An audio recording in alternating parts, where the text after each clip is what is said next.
A motivational speaker says, follow your dreams, quit your job, follow your passion. The universe will support you.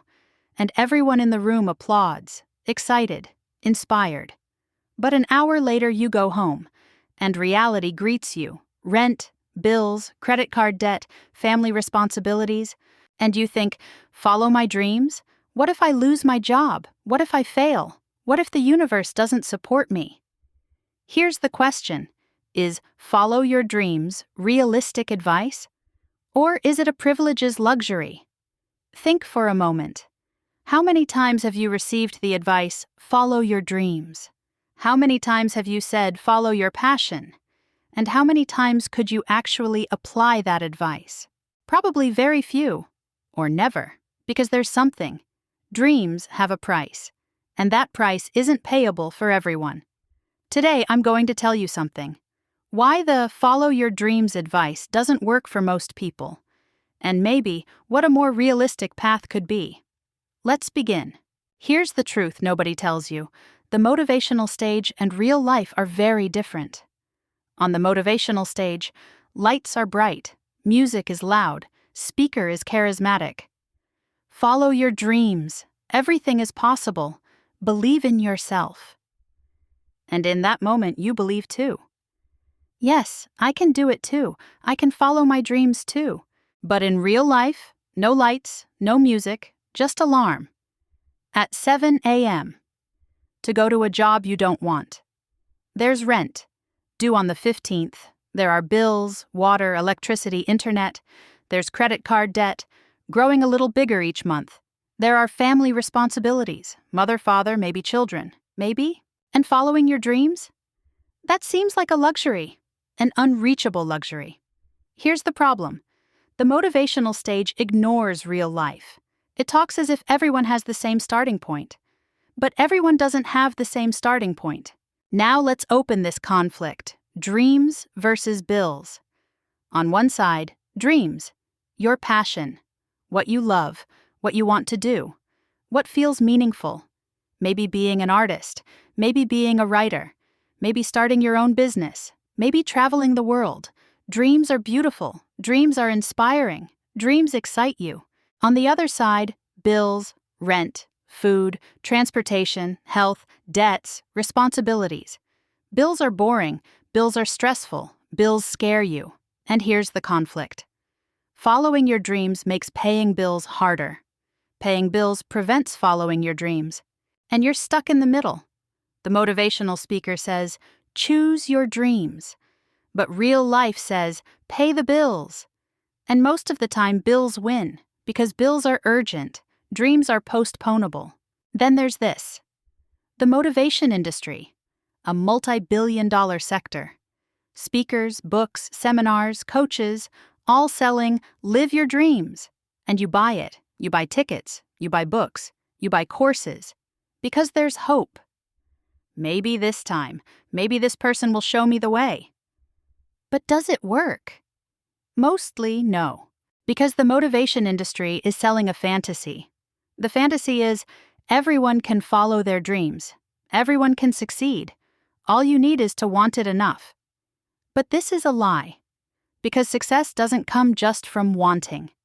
Success depends on resources. Success depends on opportunities. Success depends on time. Success depends on luck. But the industry doesn't say this, because this truth ends the industry. What does the industry do? It simplifies. Want it, work, succeed. But reality is much more complex. Now let's look at an important fallacy, survivor bias. What does this mean? It means you only see the winners. What you see. I followed my dreams. I quit my job. Now I'm so happy. I started my own business. I succeeded. And these stories are everywhere. Instagram, YouTube, TED Talks, books. And when you see these stories, you think, everyone's following their dreams and succeeding. But what you don't see. I followed my dreams. I quit my job. I crashed. I went into debt. I went into depression. I failed. Where are these stories? Gone. Because nobody shares their failure. Nobody says, I tried, I couldn't do it. Because failure is shame. Failure is silence. And so, a fallacy forms. Everyone's succeeding. But the truth, most are failing. Statistics: 90% of new businesses fail in the first 5 years. But nobody shows this statistic. Here's survivor bias, only seeing the survivors. And looking at them, thinking, I can do it too. Then there's this: privilege blindness. A motivational speaker says, I quit my job, I followed my dreams, I succeeded, you can do it too. But doesn't say, I had $50,000 savings, I could live for 2 years with no income. My spouse works, I have income security. I have a strong network from university, I have connections. No debt, no responsibilities, I'm free. These advantages are hidden. Nobody mentions them. But these advantages are critical to success. And you, without these advantages, receive the same advice. Follow your dreams. But your situation is different. No family, or your family is already struggling. No savings. Salary runs out every month. No spouse income, or spouse is in same situation. No network, no connections. There's debt, there's responsibility, and these differences are huge. But nobody talks about them. Here's privilege blindness, not seeing your own privilege, and telling everyone the thing you achieved with your privilege, without seeing the privilege. Now, let's make a distinction. Realistic dreams versus fantasy dreams. Fantasy dreams. Tomorrow, I'll quit my job and travel the world. I'll start my company right away and become a millionaire. I'll follow my passion and the universe will support me. Fantasy dreams are nice, but not realistic, because they don't account for resources, time, risk. Realistic dreams. While continuing my job, I'll start my side project. I'll save for 6 months, then quit my job and go full-time. First, I'll develop skills, then create demand, then make the transition. Realistic dreams are maybe less exciting, but more achievable, because they account for resources, time, risk. Here's the difference. Fantasy leads to disappointment. Realistic plan leads to progress. There's a myth, very popular. Follow your passion. And this myth is harmful. Why? Because follow your passion says, do what you love, money will come. But reality, most of the time, money doesn't come. Example, you love painting. Painting is your passion. Okay, I'll follow my passion. I'll become a painter. But the market? The market maybe doesn't want paintings. Maybe the market wants graphic design or digital art, and you're following your passion, but no income, because no demand. Here's the problem with follow your passion myth. It ignores the market. It talks as if passion is enough, but passion isn't enough. Passion plus demand equals income. Just passion, no income. Then there's this question: passion first or skill first? The motivation industry says, find your passion, follow it. But what do the studies say? Cal Newport in So Good They Can't Ignore You says, passion comes after skill. What does this mean? It means when you get good at something, you start to love that thing. Why? Because something you're good at gives you autonomy, sense of control, gives you mastery, sense of competence, gives you value, being appreciated. And these three create passion. But if you're bad at something, that thing gives you stress, gives you disappointment, and you quit that thing. Here's the truth. Passion isn't the starting point. Passion is the result. First skill, then passion. But the follow your passion myth says this backwards. And people follow passion without skill, and they crash. Now an alternative approach. Build career capital. What does this mean? It means first acquire valuable skills. Skills in demand in the market. Rare skills. And these skills give you capital. Career capital. What does this capital provide? Autonomy, power to set your own terms. Flexibility, freedom to do what you want. Income, financial security. And with that capital, you can realize your dreams. But if you follow your dreams without capital, bankruptcy. Here's the realistic path. 1. Acquire skills, valuable, rare, in demand. 2. Build capital, autonomy, income, flexibility. 3. Realize dreams with that capital. But what does the motivation industry say? 1. Follow your dreams. 2. No capital, no skills, but the universe will support. 3. 4. Success. Which is more realistic? The first. Then there's this. The universe will support you rhetoric. Motivational speakers often say, follow your dreams. The universe will support you. Doors will open. Opportunities will come. But this is a lie, a dangerous lie. Because the universe doesn't support you. The universe is indifferent. The universe doesn't care about you. In real life, when you follow your dreams, doors don't open, doors close, the job door closes, the income door closes, and you say, but the universe was supposed to support. But the universe didn't come, and you go into debt, you go into stress, you go into depression.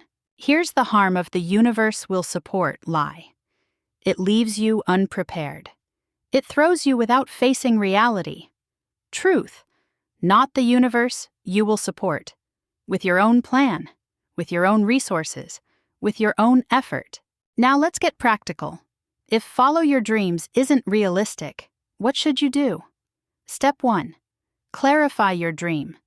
But be realistic.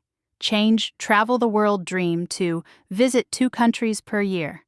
Change become millionaire dream to extra $2,000 monthly income. Change quit my job. Dream to transition in 2 years. Dreams can exist, but they should be concrete, measurable, realistic. Step 2. Acquire skills. Build career capital.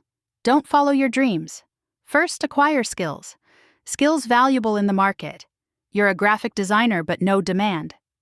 Learn digital marketing. Learn UI/UX, in-demand skills.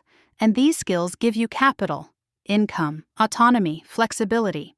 Step 3. Start side projects. Test without taking risk. Don't quit your job. Start side projects. Evenings, weekends. Test your dream. Is there demand? Is there income? Does it work? If it works, grow it. If it doesn't work, quit it. But do this with a safety net, without losing your job. Step 4. Save money. Create safety net. Before following your dreams, save money. At least 6 to 12 months living expenses. Because dreams don't bring immediate income. They take time. And during that time, you need to survive. Savings protect you. Savings give you freedom. The freedom to try. Step 5. Make transition, but planned. Now if you're ready, savings exist. Skills exist. Side project tested. Demand exists. Then, make the transition. Quit the job, or go part-time, or do flexible work, but planned, not impulsive, prepared. And now, something important. Dreams shouldn't die. I'm not saying don't follow your dreams. I'm saying be realistic. Dreams can exist. Dreams should exist. Dreams move you forward. Dreams motivate you. But dreams shouldn't be disconnected from reality. Dreams can coexist with bills. Dreams can coexist with responsibilities. But for this, planning is needed. Patience is needed. Strategy is needed. Not like the motivational speaker, quit tomorrow. Realistic path. Acquire skills today. Start side project tomorrow. Make transition in 2 years. Less exciting? Yes. But more realistic? Yes. Now a truth. Dreams versus reality isn't war. It's balance. You don't have to completely abandon dreams, but you also can't completely ignore reality. Dreams plus reality equals balanced path. Tomorrow, try something. Write your dreams. But then ask, what's needed to realize this dream? What skills are needed? What resources are needed? How much time is needed? What risks exist? And make a realistic plan. Step by step. Maybe not like the motivational speaker, start tomorrow. But start today and be there in 2 years. Because dreams deserve it. But you also deserve security. Both can coexist. Follow your dreams, but not blind. With open eyes, planned, realistic.